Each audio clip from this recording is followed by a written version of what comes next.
Just wanted to show this one area of my shop. This is my lumber rack. As you can see, I've got some tools in front of me here. I've got a drill press, a bandsaw, my dust collector. I've also got an area over here which I store my cutoffs. In the middle of all this is a shelf where I keep some tools that I don't use that very much, but when I need them I have to move all this stuff out. Anytime I want to get to any of this wood, I have to move all the stuff out. And of course, since it's stored horizontally, every time I need a board, it's always the one way back here, all the way at the bottom, and then when I pull it out, it's not what I had hoped it would be. So this has been like this for probably about 7 or 8 years now. I've got 3 racks there. I've got walnut, cherry, and maple at the bottom. There's about 100 to 150 board feet of rough lumber on each one of these shelves. The other thing is I didn't engineer it very well, and this is actually very dangerous. It's fallen down on me a couple times, just moving things around. So what I want to do is I'm going to pull all this stuff out and I'm going to redo the rack, but this time I'm going to do it a little bit different. I'm going to store it vertically. I've also got this shelf up here that's just junk. Got my golf clubs. I play golf about once every 2 years. Some old exercise equipment, chairs and things. That shelf's got to come out.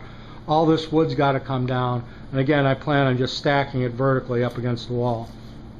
This is a little bit better look at the rack now that I have the tools moved out of the way. Luckily, you know, I do have casters on everything, so I moved out of the way pretty quick. You can see how this one shelf here with the walnut on it is bowed considerably. This actually fell on me last weekend. I was trying to get my hollow chisel mortiser. If you look here, it's actually holding up the weight of about a 12-inch, 14-inch wide board there, and I pulled that out and it all came tumbling down. So there was probably a couple 300 pounds of wood.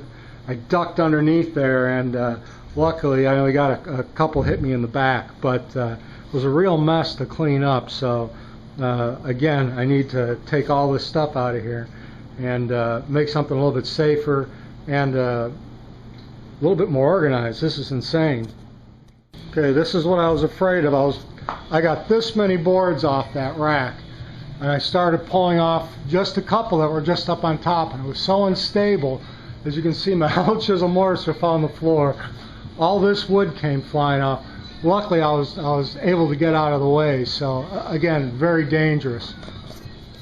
All right, there's what's about 350, 400 board feet of lumber. I've got walnut, cherry, and maple. It's all stacked up. I got 4/4, 5/4, 4/4. As I'm going through this pile, I'm finding some hidden gems, things I forgot I had, because it's just, unfortunately, like a lot of people, I tend to stockpile and squirrel away stuff I really shouldn't. One of these is this cherry board right here. This is 16 inches wide. There's no sapwood. It's got a really nice figure to it. I put this away over 20 years ago, and I found it at the bottom of the pile. So that's kind of nice. I got to find a project for that. This is the empty space. I still have to get rid of the shelf up top here, but there's all the crap that was underneath there. Again, you know, this wood has been here a very long time, some of it, and clean all this up, get rid of this rack, and then stack it vertically. One of the things that I'm going to have a problem with is when I pulled the maple out, some of these maple boards are well over 10 feet long.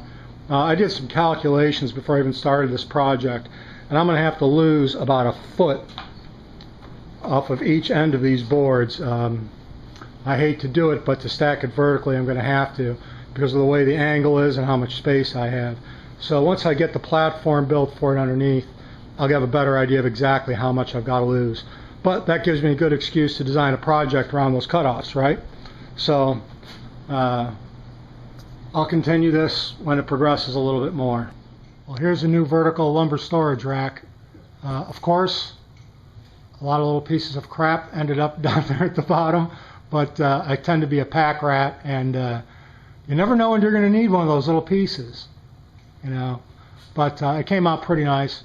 There's a 5-degree back tilt on it off the floor. I don't know if you can see that right here,